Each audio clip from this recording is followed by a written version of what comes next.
अस्सलाम वालेकुम। मैं हूं अख्तर अब्बासी और आप देख रहे हैं वर्ल्ड स्पोर्ट्स।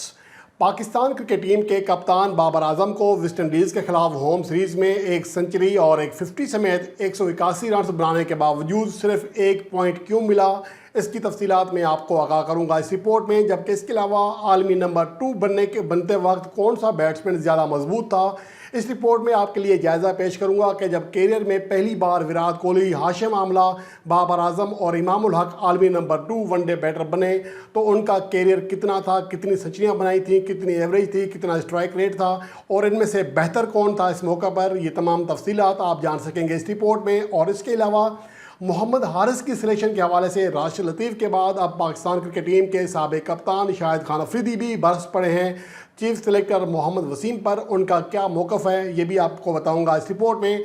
और हम सबसे पहले बात करते हैं पाकिस्तान क्रिकेट टीम के कप्तान बाबर आजम के हवाले से, जिन्होंने वेस्ट इंडीज़ के खिलाफ वनडे सीरीज़ में शानदार कारकर्दगी दिखाई। पहले वनडे मैच में 103 रन बनाए, दूसरे मैच में 77 रन बनाए, जबकि आखिरी मैच में 1 रन बनाकर आउट हुए। लेकिन इसके बावजूद उनकी जो रैंकिंग है उनमें सिर्फ 1 रेटिंग पॉइंट का इजाफा हुआ। हालांकि उम्मीद की जा रही थी कि वो 20 से 25 रेटिंग पॉइंट उनका इजाफा हो जाएगा, जिसकी वजह से उनकी पहली पोजीशन ज़्यादा मजबूत हो जाएगी पहले के मुकाबले में। गो कि फ़िलहाल भी मजबूत ही है, लेकिन इससे ज़्यादा मजबूत होने की तवक्को की जा रही थी। इसकी वजह क्या बनी है, लोग हमसे सोशल मीडिया पर सवालात पूछ रहे हैं। उनका जवाब देने के लिए मैं आपको कुछ फैक्ट बताना चाह रहा हूँ कि फ़ी मैच उनको कितने रेटिंग पॉइंट मिले थे। पहले वनडे मैच में वो 103 रन बनाने में कामयाब रहे, जिसके बदले उन्हें 5 रेटिंग पॉइंट्स मिले। चूँकि जो मद्दे मुकाबल बॉलर्स थे उनकी रैंकिंग कम थी और जो मद्दे मुकाबल टीम थी वेस्ट इंडीज़ उनकी रैंकिंग भी कम थी, इसलिए उनको कम पॉइंट्स मिले इस इनिंग्स खेलने के बावजूद। जबकि दूसरे वनडे मैच में वो 77 रन बनाने में कामयाब रहे, जिसके बाद उनके जो रेटिंग पॉइंट थे उनमें मज़ीद 2 पॉइंट का इजाफा हुआ। पहले वनडे मैच में जब उनके 5 पॉइंट उनको मिले थे तो 891 से लेकर 891 से जो उनके जो पॉइंट्स हैं वो 896 हो गए थे, जबकि दूसरे वनडे मैच में 2 पॉइंट्स के इजाफे के बाद 898 रेटिंग पॉइंट हो गए थे जब वो 77 रन इनिंग्स खेलने में कामयाब रहे। लेकिन आखिरी वनडे मैच में वो 1 रन बनाकर आउट हुए। इससे पहले उनके रेटिंग पॉइंट में मजमूई तौर पर 7 रेटिंग पॉइंट्स का इजाफा हो चुका था, लेकिन आखिरी मैच में जब वो 1 रन बनाकर आउट हुए तो इसके बदले उनके 6 रेटिंग पॉइंट्स कम हुए, जिसकी वजह से उनके जो मजमूई जो 2 पॉइंट हासिल 7 पॉइंट हासिल किए थे पहले 2 वनडे मैचेस में, उनमें से 6 पॉइंट्स कट गए तो बाकी सिर्फ 1 पॉइंट बचा सीरीज़ के एतबार से अगर देखें, इसलिए उनकी रैंकिंग में सिर्फ 1 रेटिंग पॉइंट का इजाफा हो सका। ये कन्फ्यूज़न थी जो मैंने दूर की। और इसके अलावा आलमी नंबर 2 बनते वक्त कौन सा बल्लेबाज कितना मजबूत था, इमाम उल हक गुज़िश्ता रोज़ अपडेट होने वाली वनडे रैंकिंग में दूसरे नंबर पर आ गए हैं, जिन्होंने भारत के साबिक कप्तान विराट कोहली से दूसरी पोजीशन छीनी है। अब मौजूदा वक्त में पाकिस्तान के वाइट बॉल के दोनों फॉर्मेट में जो पाकिस्तान की बैटर हैं टॉप 2 पोजीशन पर मौजूद हैं। T20 में बाबर आजम और रिजवान, जबकि वनडे रैंकिंग में बाबर आजम और इमाम उल हक पहले 2 दर्जों पर मौजूद हैं। इसके हवाले से देखना होगा कि इमाम उल हक कितना मजबूत हैं। इससे पहले आपको ये बताऊं कि बाबर आजम के इमाम उल हक के हवाले से हमेशा तनकीद की जाती है कि उनका जो स्ट्राइक रेट है वो खासा कम है। ये कन्फ्यूजन पहले दूर कर देता हूँ। इस हवाले से बताऊं कि पहले जो उनके 2019 तक पहली 37 वनडे इनिंग्स थी उनमें वो 1723 रन बनाने में कामयाब रहे थे। 53.84 की एवरेज रही थी और 80.47 का स्ट्राइक रेट था। लेकिन 2020 से अब तक उनका स्ट्राइक रेट बढ़कर 90.29 हो चुका है, जो कि आजकल के वनडे फॉर्मेट के एतबार से एक बेहतर स्ट्राइक रेट कहा जा सकता है। इस दौरान 14 इनिंग्स में वो 56.53 की एवरेज से 735 रन बनाने में कामयाब रहे। यहाँ ये बात भी काबिल ज़िक्र है कि इमाम उल हक ने अब तक 52 वनडे इंटरनेशनल मैचेस खेले हैं और इनमें मासिवाय सिर्फ 2 मैचेस जब पाकिस्तान टीम जुलाई 2021 में दौरा इंग्लैंड पर गई थी, उस दौरान 2 मैचेस में उनकी एवरेज 50 से कम हुई, मामूली सी कम हुई थी, 49 समथिंग थी। लेकिन उनके पूरे करियर में इसके अलावा कभी भी उनकी जो मजमूई बैटिंग एवरेज है, करियर एवरेज है, कभी भी 50 से कम नहीं हुई, जिससे अंदाज़ा लगाया जा सकता है कि इमाम उल हक की जो कारकर्दगी है उसमें शानदार तसलसल है। और हालिया जो अरसे में उनकी कारकर्दगी है, लगातार वो 750+ इनिंग्स खेल चुके हैं और ये वनडे हिस्ट्री में ये कारनामा सर अंजाम देने वाले दुनिया के महज दूसरे बल्लेबाज हैं। इसके आगे सिर्फ जावेद मियांदाद हैं। गुज़िश्ता सीरीज़ में कैंगरोज के खिलाफ शानदार कारकर्दगी का मुजाहरा किया था। पहले 2 वनडे मैचों में सेंचुरी बनाई, आखिरी मैच में 89 रन बनाकर नॉट आउट रहे। 298 रन बनाए थे और फिर वेस्ट इंडीज़ के खिलाफ भी 199 रन बनाकर इस सीरीज़ के भी टॉप स्कोरर रहे। इस दौरान वो आलमी नंबर 2 वनडे बैटर बनने में कामयाब रहे।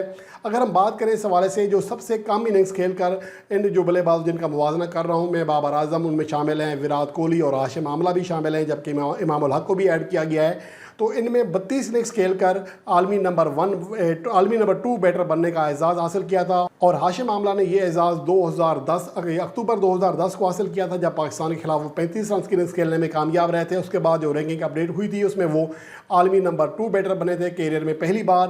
وہ ان کی کیریئر کی مجموعی طور پر 32ویں ون ڈے اننگز تھی، جو کہ ان تمام بلے بازوں میں کم ترین اننگز کھیل کر عالمی نمبر 2 بننے کا اعزاز ہے۔ اس دوران ان کے جو رنز سے 1650 سے 56.89 کی ایوریج تھی، 91.97 کا ان کا اسٹرائک ریٹ تھا، 5 سنچریاں اور 8 ففٹیاں بنا چکے تھے۔ وراٹ کوہلی نے 41 اننگز کھیلی تھی جب وہ نمبر 2 بیٹر بنے تھے ون ڈے فارمیٹ میں۔ انہوں نے یہ کارنامہ 21 جنوری 2011 کو سر انجام دیا، 1670 رنز بنائے تھے، 47 کی ایوریج تھی، اور یہ ان تمام بلے بازوں میں سب سے کم ایوریج تھی جو وراٹ کوہلی کی تھی۔ 82 کا اسٹرائک ریٹ، 4 سنچریاں اور 12 ففٹیاں بنائی تھیں، اور یہ سب سے کم سنچریاں تھیں ان تمام بلے بازوں میں۔ بابر اعظم نے 44 اننگز کھیل کر یہ اعزاز اپنے نام کیا، 1973 رنز بنائے تھے، 54.80 کی ایوریج، جو کہ ہاشم آملہ کے بعد ان تمام بلے بازوں میں دوسری بہترین ایوریج تھی۔ اسٹرائک ریٹ خاصا بہتر تھا، 85.67، 8 سنچریاں اور 7 ففٹیاں بنائیں، جبکہ امام الحق نے 52 اننگز جو کہ سب سے زیادہ اننگز کھیل کر یہ کارنامہ سر انجام دیا، 2520 رنز بنائے۔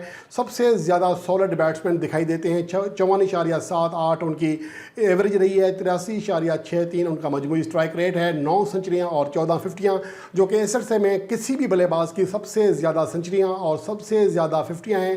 یعنی عالمی نمبر 2 بنتے وقت سب سے زیادہ جو سالڈ بیٹسمین ہیں ان تمام بلے بازوں میں وہ امام الحق ہی ہیں۔ البتہ ان کا اسٹرائک ریٹ قدر کم ضرور ہے، گو کہ وراٹ کوہلی سے بہتر تھا۔ اگر وراٹ کوہلی جب عالمی نمبر 2 بنے تھے 2011 میں، تو ان کا ون ڈے کیریئر کا جو مجموعی اسٹرائک ریٹ تھا وہ 82.26 تھا، جبکہ امام الحق کا 83.36 ہے۔ لیکن سنچریوں کے اعتبار سے اور ففٹیوں کے اعتبار سے شاندار انداز میں آگے بڑھ رہے ہیں امام الحق۔ یہ اس کی وجہ سے کہا جا سکتا ہے کہ آنے والے دنوں میں وہ بابر اعظم کی نمبر 1 پوزیشن کے لیے بھی خطرہ بن سکتے ہیں۔ اور اس کے علاوہ بات کریں گے محمد حارث کی، جنہیں ویسٹ انڈیز کے خلاف ہوم سیریز میں ون ڈے ڈیبیو کرایا گیا۔ حالانکہ وہ ایک وکٹ کیپر بیٹر ہیں، لیکن رضوان کے ہوتے ہوئے انہیں پاکستان کی پلنگ 11 میں شامل کیا گیا، اور آخری ون ڈے میچ میں ان سے وکٹ کیپنگ بھی کرائی گئی۔ اس حوالے سے بہت سارے لوگوں نے یہ بھی کہا کہ جب وہ ناکام ہوئے کہ ان کو مواقع نہیں ملے نیچے بیٹنگ کرتے ہوئے، تو میں نے پہلے کنفیوژن دور کر دی تھی کہ محمد حارث جو ہیں اپنے ڈومیسٹک کرکٹ میں انڈر 19 کے کرکٹ کیریئر میں کبھی بھی 5ویں یا اس سے 5ویں نمبر سے یا اس سے نیچے بیٹنگ کرتے ہیں، کبھی وہ اوپر نہیں آئے۔ لیکن پاکستان سپر لیگ میں بتایا تھا کہ کامران اکمل کی غیر موجودگی میں ان کو اوپننگ کرائی گئی تھی، کیونکہ ان کے پاس متبادل اوپنر نہیں تھا، اور چونکہ وہ کامران اکمل کی جگہ پر کھیل رہے تھے اس لیے ایک تجربہ کیا گیا تھا۔ اوورآل ان کا جو بیٹنگ آرڈر تھا وہ یہی ہوتا ہے جو کہ نارمل ہے۔ اس کے حوالے سے پہلے راشد لطیف نے تنقید کی اور اب شاہد خان افریدی نے تنقید کی ہے چیف سلیکٹر محمد وسیم پر کہ سرفراز احمد اور رضوان کے ہوتے ہوئے آپ کس طرح محمد حارث کو موقع دے سکتے ہیں، جس نے صرف 2 T20 میچز کھیلے ہیں، یہ انہوں نے کہا ہے، لیکن 2 T20 نہیں کھیلے، بہرحال میچز تو 14 T20 کھیلے ہیں، لیکن ان کے اوورآل 2 ففٹیاں ہیں، جن میں سے ایک 50 PSL نے بنائی اور ایک نیشنل T20 کپ میں۔ اگر ان کا ون ڈے کیریئر دیکھیں تو وہ بہت زیادہ شاندار نہیں ہے، 23 میچز کھیلے ہیں ڈومیسٹک لیول پر اور 3 میچز انٹرنیشنل لیول پر، اس میں 1 سنچری اور 3 ففٹیاں شامل ہیں۔ ان کی جو ایوریج ہے وہ 34 رن فی اننگز ہے، جو کہ بہت زیادہ آؤٹ کلاس نہیں ہے۔ اگر ہم اتنا جلدی کسی کھلاڑی کو ڈیبیو کرائیں گے تو یقینی طور پر وہ اس کی طرح شاید منٹلی طور پر تیار نہیں ہوگا، جس کی وجہ سے اس کی ناکامی کے چانسز زیادہ بڑھ جاتے ہیں، اور یہی کوچ شاہد خان افریدی نے کہا۔ ان کا یہ کہنا تھا کہ ون ڈے کیپ کوئی چھوٹا اعزاز نہیں ہے، اس طرح بندر بانٹ نہیں کرنی چاہیے جس طرح کے چیف سلیکٹر محمد وسیم کر رہے ہیں۔ بہرحال اس حوالے سے میرا نقطہ نگاہ بھی یہی ہے، میں نے پہلے ہی کہا تھا کہ محمد حارث جب کھیل رہے تھے کہ ابھی ان کو گروم ہونے کے لیے، سیٹ ہونے کے لیے ابھی انہیں ٹائم دینا چاہیے۔ ڈومیسٹک کرکٹ کم از کم 1 سیزن تو اچھا کھیل لیں، صرف 2 اننگز کی یا 1 50 کی بنیاد پر ہم کسی کھلاڑی کو اس طرح نہیں لا سکتے۔ یہ تجربے ہم نے بہت کیے ہیں، بہت سارے کھلاڑی جو ان کو ہیرو بنا کر لایا گیا آتے ہی وہ ناکام ہو گئے۔ تو ہمیں دیکھنا پڑے گا کہ اس حوالے سے ایک پالیسی بنانا پڑے گی کہ کس کھلاڑی کو کب موقع دینا ہے۔